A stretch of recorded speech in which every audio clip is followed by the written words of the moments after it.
Hello friends, welcome to my channel hair trader Telugu. మన Indian stock markets అయితే వరుసగా 4 రోజులు పాజిటివ్లు అయితే క్లోజ్ అయిందండి. ఇది చాలా మంచి విషయం అనుకోవచ్చు. ఫస్ట్ డే అయితే మండే అయితే నియర్లీ 150 పాయింట్స్ అబవ్ అయితే క్లోజ్ అయింది market. Tuesday 150 points above market అయితే క్లోజ్ అయింది. వెనస్డే కూడా కొంచెం ఫ్లాట్గా అయితే ఓపెన్ అయింది, బట్ అంత పాజిటివ్గా అయితే లేదు. థర్స్డే కూడా నియర్లీ 100 పాయింట్స్ పైగా పాజిటివ్గా అయితే క్లోజ్ అయింది.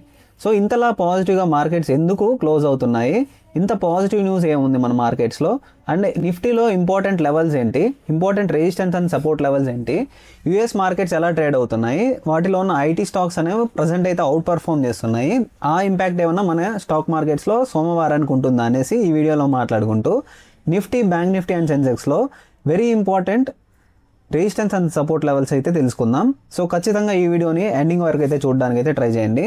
నెక్స్ట్ వీక్ మార్కెట్స్ అనేవి ఎలా ఉండబోతున్నాయి అండ్ ఈ వీక్ ఇంపార్టెంట్ లెవెల్స్ ఏం ఫామ్ చేసాయి అయితే ఈరోజు అయితే తెలుసుకుందాం. సో ప్రజెంట్ అయితే నిఫ్టీ అయితే 26,300 అయితే బ్రేక్ అయితే క్లోజ్ అయిందండి శుక్రవారం. సో ఇది మన నిఫ్టీకి చాలా మంచి పాజిటివ్ న్యూస్ అనుకోవచ్చు. సో నిఫ్టీకి ఇది ఎందుకు పాజిటివ్ న్యూస్ అంటే, మనకు తెలుసు గత 3 వీక్స్గా మార్కెట్ అనేది రేంజ్ బౌండ్లో అయితే ట్రేడ్ అవుతుందండి. మనకు తెలుసు 24,300 నుంచి 23,800 మధ్యలోనే మార్కెట్ అయితే ఉండడానికి ట్రై చేసింది. ఈ గ్యాప్లోనే మార్కెట్ అయితే ఉనింది. సో మనం చూడొచ్చు 23,000 జస్ట్ 500 పాయింట్స్ మధ్యలోనే మార్కెట్ అయితే ట్రేడ్ అయ్యాయి 3 వీక్స్గా. సో ఈ లెవెల్స్ అనేవి అబవ్ అయితే క్లోజ్ అవ్వలేదు. సో శుక్రవారం అయితే ఈ 26,300ని బ్రేక్ అయ్యి అబవ్ అయితే వెళ్ళిందండి మార్కెట్. చూడొచ్చు 24,369 వరకు కూడా వెళ్ళి అగైన్ 24,271 దగ్గర క్లోజ్ అయింది. ఇది మంచి కన్సాలిడేషన్ వచ్చి మంచి మూమెంట్ అయితే వచ్చి మార్కెట్లో అయితే మంచి గ్యాప్ అప్ ఓపెనింగ్ అయ్యి ఫ్రైడే అయితే మంచి మూమెంట్స్ అయితే వచ్చాయి. సో మనకు తెలుసు నిఫ్టీ ఇంతగా పెరిగినా సరే బ్యాంక్ నిఫ్టీ అయితే కొంచెం ఫ్లాట్గా అయితే క్లోజ్ అయింది. అండ్ మనం చూడొచ్చు ఇంపార్టెంట్గా డబ్ల్యూ ప్యాటర్న్ అయితే ఫామ్ చేసిందండి శుక్రవారం. సో ఈ డబ్ల్యూ ప్యాటర్న్ ఫామ్ అయిన తర్వాత ఇక్కడ బ్రేక్ డౌన్ అయ్యి మార్కెట్ అనేది మంచి మూమెంట్ అయితే రావడం జరిగింది. సో అగైన్ ఈ 24,241 అనేది వెరీ ఇంపార్టెంట్ సపోర్ట్ లెవెల్గా అయితే యాక్ట్ అవుతుందండి. ఎందుకంటే ప్రీవియస్ క్లోజింగ్ ఉంది అక్కడ, సో ప్రీవియస్ హై ఉంది. సో ఖచ్చితంగా ఈ 24,250 అనేది వెరీ ఇంపార్టెంట్ సపోర్ట్ లెవెల్గా యాక్ట్ అవుతుంది సోమవారానికి. సో ఇది ఫస్ట్ రెసిస్టెన్స్ లెవెల్ అనుకోవచ్చు మార్కెట్కి.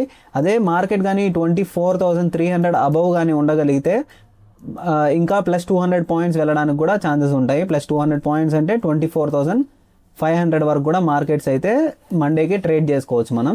సో ఈ డబ్ల్యూ ప్యాటర్న్ తర్వాత మంచి బ్రేక్అవుట్ అయితే మార్కెట్ ఇచ్చింది అండ్ అబవ్ అయితే మూవ్ అవుతుంది. అండ్ ఎఫ్ఐఎస్ డిఐఎస్ ప్రజెంట్గా అయితే మంచి ఎఫ్ఐఎస్ అయితే ఇన్వెస్ట్ అయితే చేస్తున్నారు మన మార్కెట్స్లో. సో అవన్నీ మాట్లాడుకుందాం ఇప్పుడు. సో స్టాక్ మార్కెట్స్ విషయానికి వస్తే స్టాక్ మార్కెట్ చూడొచ్చు మనం. సో శుక్రవారం అయితే 24,270 దగ్గర క్లోజ్ అయింది అండ్ పాజిటివ్గా క్లోజ్ అయింది. నిఫ్టీ ఐటీ ఇండెక్స్ చూడొచ్చు మనం 2% పైగా అయితే రైజ్ అయింది పైకి. సో నిఫ్టీ బ్యాంక్ చూడొచ్చు, ఇంతగా పాజిటివ్ ఉన్నా సరే నిఫ్టీ బ్యాంక్ నిఫ్టీ అనేది చూడండి 93 పాయింట్స్ నెగిటివ్లో అయితే క్లోజ్ అయింది. ఇది ఎందుకంటే హెచ్డిఎఫ్సి బ్యాంక్, ఐసిఐసి బ్యాంక్, ఈ టాప్ బ్యాంక్స్ పాజిటివ్లో ఉన్నా సరే ఐసిఐసిఐ బ్యాంక్ ఇవి పాజిటివ్లో ఉన్నా సరే ఈ bank of Baroda and union bank of India 7% పైగా అండ్ 4% పైగా ఫాల్ అయ్యాయి. సో ఇందువల్ల ఈ బ్యాంక్స్ మాత్రమే నిఫ్టీని బ్యాక్కి తీసుకొచ్చాయి. లేకపోతే నిఫ్టీ ప్లస్ 150 పాయింట్స్ అబ్బాయి క్లోజ్ అవ్వాల్సి ఉంది. బట్ ఈ బ్యాంక్స్ అనేవి నెగిటివ్గా ఉండడం వల్ల మన నిఫ్టీ అనేది కొంచెం 150 పాయింట్స్ అబవ్ క్లోజ్ అవ్వాల్సింది 100 పాయింట్స్ బిలో అయితే క్లోజ్ అయింది అని అనిపించింది. ఇక గోల్డ్ అండ్ సిల్వర్ విషయానికి వస్తే గోల్డ్ అండ్ సిల్వర్ ప్రైజెస్ అయితే ఇలా ఉన్నాయి. మనం చూస్తే 10 grams 24 క్యారెట్ గోల్డ్ అయితే 1,47,000 అయితే ప్రజెంట్ ఉంది 820. సో సిల్వర్ అయితే 2,37,660 అయితే ఉంది ప్రజెంట్. మనం చూడొచ్చు 3 lakhs 4 lakhs వరకు వెళ్ళిన సిల్వర్ కూడా ప్రజెంట్ వార్ టెన్షన్స్ అన్ని తగ్గే కొద్దీ మనం చూడొచ్చు 2,37,000 కిందకు అయితే వచ్చేసింది. So crude oil prices follow అవుతున్నాయి కాబట్టి ఇవి కూడా ఫాలో అవుతున్నాయి metal prices. So crude oil prices అయితే ఎలా ఉన్నాయి చూద్దాం. సో గోల్డ్లో మీరు ఇన్వెస్ట్ చేస్తున్నారంటే గోల్డ్ ఎప్పుడైతే ఇన్వెస్ట్ చేస్తున్నారో బై ఆన్ డిప్స్ అనే కాన్సెప్ట్ యూజ్ చేసుకొని మార్కెట్స్లో మీరు డిప్స్ గోల్డ్ ఎప్పుడైతే పడుతూ ఉంటుందో రోజు అప్పుడైతే మనం బై చేయాల్సి ఉంటుంది. ఇక క్రూడ్ ఆయిల్ విషయానికి వస్తే క్రూడ్ ఆయిల్ అయితే ప్రజెంట్ అయితే $68 దగ్గరగా ట్రేడ్ అవుతుందండి. ఇది చాలా మంచి విషయం అనుకోవచ్చు. $68.78. సో క్రూడ్ ఆయిల్ ప్రైసెస్ అనేవి ఫాలో అవుతూనే ఉన్నాయి డే బై డే కొంచెం కొంచెం. సో ఇది మంచి విషయం అనుకోవచ్చు. ఈ యుఎస్ ఇరాన్ ట్రేడ్ డీల్ ఇవన్నీ జరగడం వల్ల అండ్ పీస్ టాక్స్ రావడం వల్ల సో ఎటువంటి వార్ టెన్షన్స్ లేవు కాబట్టి ఈ క్రూడ్ ఆయిల్ ప్రైసెస్ అనేవి అంత స్పైక్ అవ్వట్లేదు. ఇది మంచిది అనుకోవచ్చు. అండ్ డాలర్ ఇండెక్స్ అయితే కొంచెం నెగిటివ్గా అయితే కనిపిస్తుంది. ఇదేమైనా ట్రాక్ చేస్తుందా మండేకి అనేది చూడాల్సింది. సో 94.8 దగ్గర ఉండే డాలర్ 95.6 నియర్లీ ₹1 అయితే నియర్లీ ₹1 దగ్గరగా పెరుగుతుంది. సో 96 అబవ్ కానీ అగైన్ ఈ డాలర్ కానీ క్లోజ్ అయితే మాత్రం మన ఇండియన్ మార్కెట్స్లో కొంచెం ఫారిన్ ఇన్వెస్టర్స్ అనేవాళ్ళు ఇన్వెస్ట్ చేయరు ఆ టైంలో. ఎందుకంటే డాలర్ పెరిగిపోతుంది కాబట్టి వాళ్ళు ఎక్కువ మనీ పెట్టి స్టాక్స్ కొనాలి కాబట్టి వాళ్ళైతే ఇన్వెస్ట్ చేయరు. సో చూడాల్సింది సోమవారానికి డాలర్ ఇండెక్స్ అనేది కూడా ప్రైమరీగా యాక్ట్ అవుతుంది మన ఇండియన్ స్టాక్ మార్కెట్ మూవ్మెంట్లో. So last week FIs DIs selling and buying చూద్దాం. సో ఎఫ్ఐఎస్ చూడొచ్చు ఆశ్చర్యంగా 1400 crores నియర్గా అయితే ఫ్రైడే అయితే బయింగ్ అయితే చేశారు. ఇక్కడ మన డిఐఎస్ వచ్చి సెల్లింగ్ అయితే జరిగింది బాగా. సో ప్రతిరోజు పాజిటివ్గా ఉండే డిఐఎస్ ఓన్లీ ఫ్రైడే మాత్రం 1900 crores సెల్లింగ్ అయితే చేశారు. బట్ ఎఫ్ఐఎస్ అనే వాళ్ళు ఇన్వెస్ట్ చేశారు. సో ఇది మన మార్కెట్ని సోమవారానికి ఖచ్చితంగా అప్వర్డ్ అయితే తీసుకెళ్ళడానికి అయితే ట్రై చేస్తుంది. సో మీరేమనుకుంటున్నారో కామెంట్ అయితే చేయండి ఖచ్చితంగా. సో గ్లోబల్ మార్కెట్స్ అయితే ప్రజెంట్ అయితే ఇలా ఉన్నాయి. గ్లోబల్ మార్కెట్స్లో మనం చూస్తే డౌ జోన్స్ చూడొచ్చు 1% పైగా నిన్నైతే మార్కెట్ అయితే క్లోజ్ అయింది.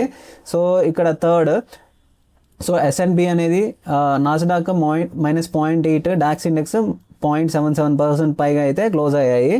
అండ్ నాస్డాక్ ఇండెక్స్ మనం చూడొచ్చు నాస్డాక్ ఇండెక్స్ గ్యాప్ అప్ అయితే ఓపెన్ అవుతుంది మండేకి అనేసి న్యూస్ అయితే వచ్చింది. ఆ ఫ్యూచర్స్ అనేవి ప్రజెంట్ అయితే ఐటీ స్టాక్స్ అనేవి ర్యాలీలో ఉండడం వల్ల మనకు తెలుసు అసెంచర్ కానీ టెక్ మహేంద్ర కానీ ఇన్ఫోసిస్ కానీ ఈ స్టాక్స్ అని ఏడిఆర్స్ అనేవి పాజిటివ్గా అండ్ ఫ్యూచర్స్ అనేవి పాజిటివ్గా అయితే ట్రేడ్ అవుతున్నాయి ప్రజెంట్.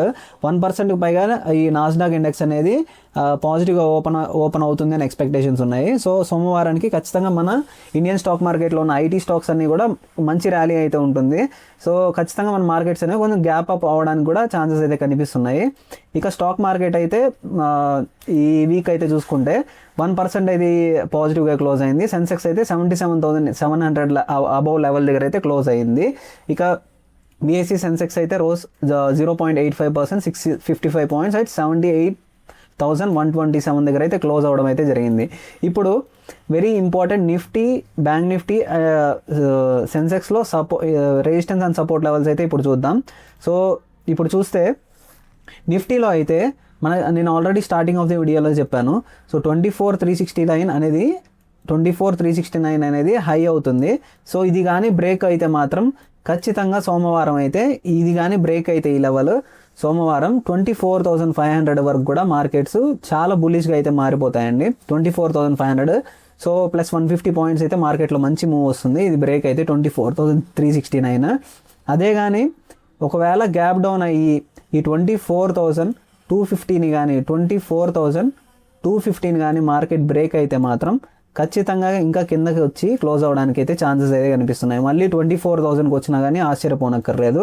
ఈ 1-2 డేస్లో ఇంకేదైనా న్యూస్ వచ్చినా సరే ఈ మన మార్కెట్స్ని ఇంపాక్ట్ చేస్తాయి. కాబట్టి ఎవరన్నా వీకెండ్ హోల్డ్ చేస్తుంటే మాత్రం సోమవారం starting of the day 9 AM మీకైతే ఒక మంచి ఆపర్చునిటీ రావచ్చు సెల్ చేయడానికి. ఒకవేళ మీరు కాల్ ఆప్షన్ హోల్డ్ చేస్తున్నా, పుట్ ఆప్షన్ హోల్డ్ చేస్తున్నా. సో మ్యాక్సిమం మార్కెట్ అనేది 3 days పాజిటివ్గానే క్లోజ్ అయింది కాబట్టి అండ్ మంచి స్ట్రాంగ్గా క్లోజ్ అయింది కాబట్టి మార్కెట్స్ అనేవి కొంచెం మంచిగానే ఓపెన్ అవుతాయని ఎక్స్పెక్టేషన్స్ అయితే ఉన్నాయి ప్రజెంట్ అయితే.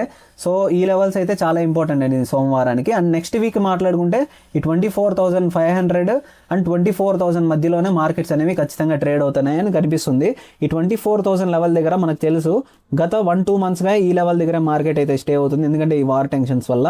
సో ఈ లెవెల్స్ దగ్గర స్టే అవుతుంది కాబట్టి ఇప్పుడు ప్రజెంట్ అయితే మంచి కన్సాలిడేట్ అయితే అయింది మార్కెట్ ఈ 24,000 లెవెల్ దగ్గర.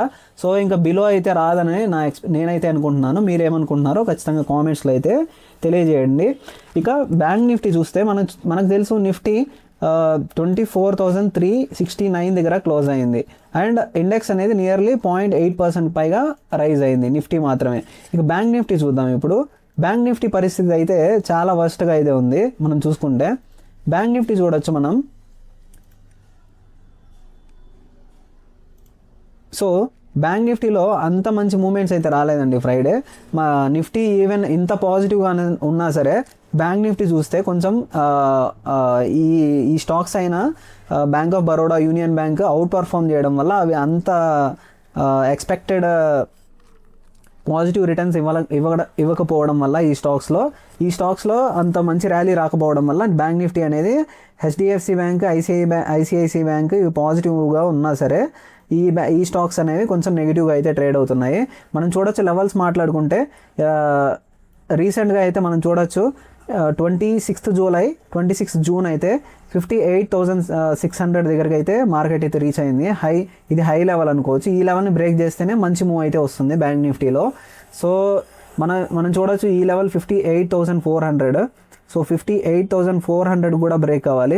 సో 58,400 కానీ సోమవారం కానీ బ్రేక్ అయితే మాత్రం మంచి మూమెంట్ అయితే 58,600 వరకు వచ్చి అక్కడ కాసేపు మార్కెట్ స్టే అయ్యి మళ్ళీ అగైన్ 59,000కి మార్కెట్ అయితే ర్యాలీ అవుతుంది ఒకవేళ పాజిటివ్గా ఓపెన్ అయితే మార్కెట్ అయితే నెక్స్ట్ వీక్కి.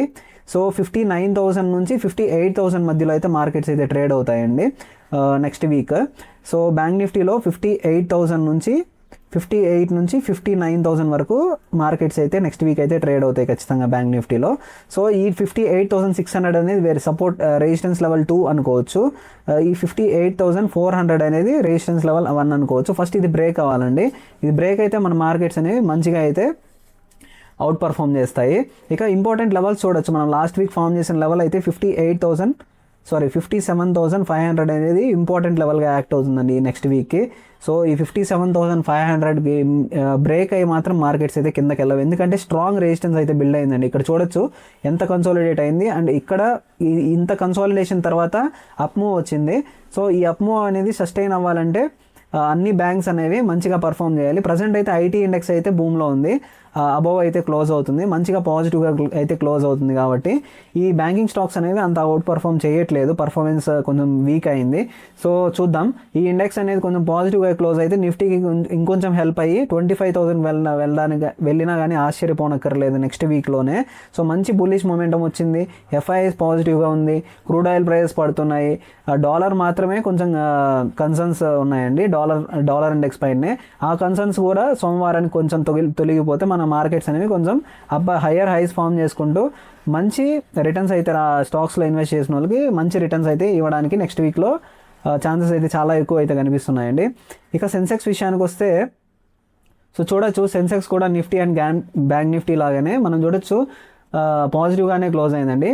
పాజిటివ్గా క్లోజ్ అయిన తర్వాత మనం చూడొచ్చు నిన్న గ్యాప్ అప్ అయిన తర్వాత యాక్టివిటీ చూస్తే గ్యాప్ అప్ అయింది. గ్యాప్ అప్ చూడొచ్చు ఎంత హ్యూజ్ గ్యాప్ అప్ అయింది, ఇక్కడ గ్యాప్ అప్, ఇక్కడ గ్యాప్ అప్, ఇంత గ్యాప్ అప్ అవుతుంది మార్కెట్. ఫాల్ అయిన దగ్గర అంత ఫాల్ అయితే రావడం లేదు. ఓపెనింగ్ ఆఫ్ ది డే మనం చూసుకుంటే ఫాల్ వచ్చినా సరే ఫస్ట్ 15 మినిట్స్ క్యాండిలే, తర్వాత ఒక లెవెల్స్ దగ్గర కన్సాలిడేట్ అవుతూ మార్కెట్ అయితే చూడొచ్చు ఈ లెవెల్స్లో కన్సాలిడేట్ అయింది, మళ్ళీ ఈ లెవెల్స్లో కన్సాలిడేట్ అవుతూ హయ్యర్ హైస్ ఫామ్ చేసుకుంటూ మార్కెట్ స్ట్రక్చర్ అనేది ఫామ్ చేసిందండి. ఇది ఒక మంచి మార్కెట్ స్ట్రక్చర్ అనుకోవచ్చు. సో దీన్ని బట్టి మార్కెట్స్ అనేవి కొంచెం బుల్లిష్గా అయితే మారుతాయని నేనైతే అనుకుంటున్నాను. మీ ఒపీనియన్ ఏంటో ఖచ్చితంగా కామెంట్స్లో తెలియజేయండి. మీరు ఎటువంటి కాల్ కానీ పుట్ కానీ హోల్డ్ చేస్తున్నా కామెంట్స్లో అయితే తెలియజేయండి. నేనైతే ఏదన్నా సజెషన్ ఇవ్వడానికి అయితే ట్రై చేస్తాను. సో లెవెల్స్ అయితే చూద్దాం. ఇప్పుడు లెవెల్స్ చూడండి, 77,100, ఈ 77,100 అనేది ఫస్ట్ సపోర్ట్ లెవెల్గా యాక్ట్ అవుతుంది, S1 అనుకోవచ్చు. సో మార్కెట్ అనేది ఇక్కడ క్లోజ్ అయింది 77,800 నియర్లీ ఇక్కడైతే క్లోజ్ అయింది. సో 77,800. సో నెక్స్ట్ హై అయితే 78,133 వరకు కూడా మార్కెట్ అయితే వెళ్ళింది, బ్రేక్ అయ్యి అగైన్ బ్యాక్ అయితే రావడం అయితే జరిగింది. సో మనకి సపోర్ట్ లెవెల్స్ అయితే ఈ 78,133 అనేది రెసిస్టెన్స్ లెవెల్ అవుతుంది నెక్స్ట్ వీక్కి. సో ఈ హయ్యర్ లెవెల్ కానీ బ్రేక్ చేస్తే మాత్రం మార్కెట్ స్ట్రక్చర్ ఖచ్చితంగా 79,000 వరకు కూడా 79,000, 80,000 వరకు మార్కెట్ వెళ్ళినా సరే ఆశ్చర్యపోనక్కర్లేదు సెన్సెక్స్ అయితే. సో 77,800 అనేది వెరీ ఇంపార్టెంట్ రెసిస్టెన్స్ లెవెల్గా యాక్ట్ అవుతుంది. రెసిస్టెన్స్ లెవెల్ 1, ఇది రెసిస్టెన్స్ లెవెల్ 2 అనుకోవచ్చు, 78,133. సో ఈ R1 కానీ బ్రేక్ అయితే మార్కెట్ ఖచ్చితంగా ఈ 77,500 వరకు కూడా మార్కెట్స్ సెన్సెక్స్ అనేది రావడానికి వచ్చినా ఆశ్చర్యపోనక్కర్లేదు. ఈ 77,500 వరకు కూడా వస్తుంది. అగైన్ 77,500 బ్రేక్ అయినా సరే 77,000 వరకు కూడా మార్కెట్స్ వస్తాయి. సో ఈ లెవెల్స్ వరకు మాత్రమే మార్కెట్స్ అనేవి ట్రేడ్ అవుతాయి నెక్స్ట్ వీక్. 77,000 నుంచి 79,000 మధ్యలో అయితే సెన్సెక్స్ అయితే ట్రేడ్ అవుతుంది. 79,000 మధ్యలో ఇది బ్రేక్ అయ్యే ఛాన్సెస్ అయితే చాలా తక్కువ కనిపిస్తున్నాయి, ఎందుకంటే మంచి కన్సాలిడేషన్ తర్వాత మార్కెట్ అనేది పైకి వెళ్ళింది కాబట్టి ఎక్స్పెక్టేషన్స్ అనేవి కొంచెం హైగానే ఉన్నాయి. బుల్లిష్ మూమెంటం అయితే మార్కెట్ వచ్చింది అండ్ హ్యూజ్ వాల్యూమ్స్ అయితే ట్రేడ్ అవుతున్నాయి మార్కెట్స్ అయితే. ఇక్కడ చూడొచ్చు మనం రెడ్ కంటే గ్రీన్ వాల్యూమ్సే చాలా ఎక్కువ కనిపిస్తున్నాయి. సో చూడాల్సింది మన మార్కెట్స్ అనేవి ఎలా పర్ఫామ్ చేస్తాయనే సోమవారానికి. సో ఈ వీడియో కనుక మీకు నచ్చినట్లయితే ఈ వీడియోకి లైక్ చేసి మన ఛానల్ని సబ్స్క్రైబ్ చేసుకోవడం అయితే మర్చిపోకండి. సో చాలామంది ఈ వీడియో చూస్తున్నారు బట్ సబ్స్క్రైబ్ అవ్వట్లేదు. సో సబ్స్క్రైబ్ చేసుకోండి, కైండ్ రిక్వెస్ట్. ఎందుకంటే అప్ టు డేట్ నేను మార్కెట్ అయితే మీకు ప్రొవైడ్ చేస్తాను ఇన్ఫర్మేషన్. సో ఈ మన ఛానల్కి అయితే సబ్స్క్రైబ్ చేసుకోవడం మర్చిపోకండి. Thank you so much.